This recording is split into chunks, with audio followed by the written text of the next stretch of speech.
Donc Arne Slot arrive à Liverpool. Et là, forcément, tu as suivi un mec depuis, tu le connais depuis. Donc toi, tu le connaissais quand il arrive à Liverpool, tu te dis, dans cette première partie de saison, tu te dis ça va être dur. Surtout la suite, Klopp, machin, Jürgen tout ça. Klopp, on a vu la suite de Ferguson, on a vu la suite d'Arsène Wenger, catastrophique. On a vu la suite de beaucoup de grands entraîneurs comme ça qui sont forcément difficiles à remplacer. Tu t'es dit, je l'aime bien, mais malheureusement, il risque de se planter. Ouais, je l'aime bien, mais je doute de savoir si la marche sera trop haute. C'était sur quoi les doutes pour gérer un vestiaire, t'arrives.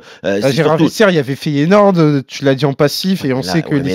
Ouais, mais Elton, comme il a dit, tu viens après Klopp, et puis les exemples. La première ligue, t'arrives dans le grand bain, là t'es dans le grand bain, t'es pas dans la Eredivisie. Et en Eredivisie, tu sais que les 2 tiers des matchs, tu vas les gagner. Puis tu vas pas avoir le temps, là, en plus. Tu vas pas avoir le temps, on va faire la comparaison sans arrêt avec Klopp, qui était quand même sorte d'icône de Liverpool. Mais après, à côté de ça, tu es dans un club qui est très sain, bien géré, avec une planification sportive. Ouais, mais tu as quand même perdu d'énormes joueurs sur les dernières années. Ouais, mais à côté de ça, tu avais déjà un phénomène de reconstruction qui s'est engagé. Honnêtement, moi, franchement, je pensais qu'il allait. Parce que tu es en train de dire que toi, tu n'as pas été surpris d'une adaptation aussi rapide. Alors, moi, dès le début de saison de prédiction, alors je voyais pas Liverpool premier, mais Liverpool deuxième.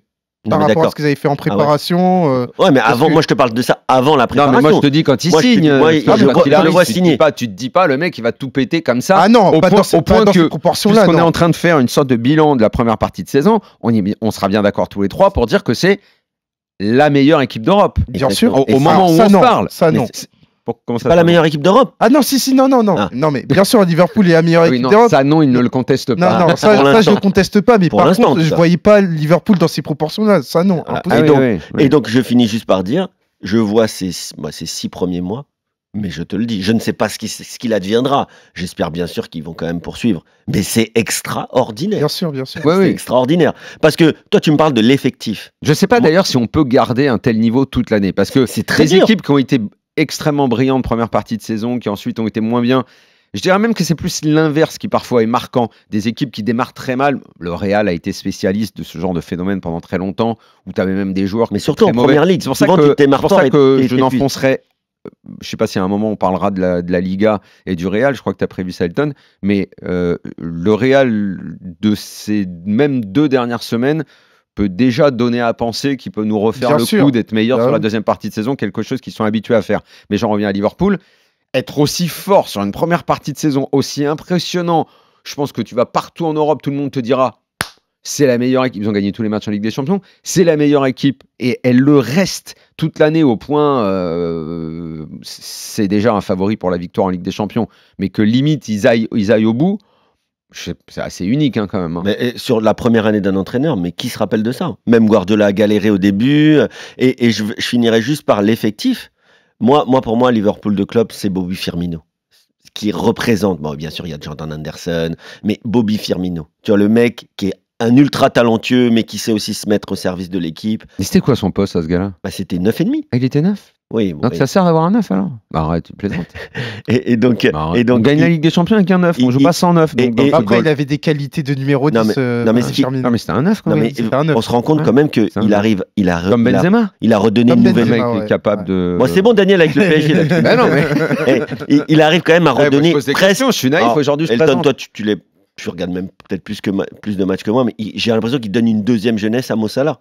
On revoit un Mo Salah qui est stratosphérique, qui est ballon d'orisable. C'est extraordinaire. Je m'attendais pas à ce niveau-là chez Mo Salah. Je pensais qu'il avait envie de s'en aller, que ce qu'on avait vu de lui dans sa carrière, on ne le reverrait plus. Pour moi, c'était la fin. C'était le début de la fin. Et surtout qu'il est dans une année où on s'est demandé s'il allait prolonger, si le club voulait réellement le prolonger, s'il aurait eu des envies de départ. Mais ce qui était parfaitement légitime au vu de mec qui coûte cher, de son passé, de l'âge qu'il a. C'était normal qu'on se pose des questions. Et un mec qui est dans une année avec autant de points d'interrogation autour de son nom, qui aligne ces performances-là, c'est du professionnalisme, mais top niveau. Il a relancé aussi Gravenberch. On a l'impression qu'il était perdu pour la science, le gars. Bon, il était encore bon joueur, mais pas le crack qu'on attendait. Virgil van Dijk, pareil. Et il a joué sans gardien. Enfin, il a joué sans le gardien numéro 1. Il nous fait que les Hollandais. T'as remarqué ou pas? Après, t'as Keller. Que les Hollandais, il a cité que les Hollandais. Non. Il l'a fait. Je t'assure, il est capable de faire un grand chelem. Non, c'est la colonne vertébrale. Non, bah évidemment, Kevin. Putain, il y a 20 joueurs dans le groupe et il en cite 2. Après, c'est vrai que Gravenberch, à ce niveau-là, pour le coup, je ne l'avais pas attendu. Donc voilà. Et puis même le gardien quand même, Alisson. Tiens, puisque tu vas terminer sur cette première partie de ce que tu as aimé, j'aimerais bien que tu me parles. Je suis parti sur l'idée de t'en parler. Milieu de terrain Liverpool, j'ai un trou énorme. McAllister. J'aimerais bien que tu me parles de McAllister parce que je trouve que ce joueur est sous-estimé. Soit on dit de lui que c'est un milieu de terrain qui n'est pas assez technique. Pour le coup, c'est un milieu pour moi qui est très technique. Mais alors pourquoi a-t-il cette image? Parce que moi j'ai une anecdote sur McAllister. Moi j'adore ce joueur, j'adore ce milieu de terrain. Mais je sais pas, c'est comme s'il avait cette image de joueur argentin dans ce milieu de terrain, dans cette équipe où en gros il n'y avait que Messi et où il était dans le milieu avec Rodrigo de Paul qui n'est pas un poète, Enzo Fernandez qui est un peu disparu de la circulation. Mais je ne sais pas comment on n'a pas vu que ce gars-là était un très bon joueur et qu'il avait un super pied. Peut-être parce qu'il a eu un début de carrière plutôt discret. Mais tu n'es pas d'accord avec moi comme quoi qu'il est sous-estimé? Ah si, clairement, il est sous-estimé. D'ailleurs, tu le vois sur le prix du transfert, il arrive pour 40 millions d'euros à Liverpool. Moi, à un moment, je disais, ce gars-là, il a tous les jours sa place...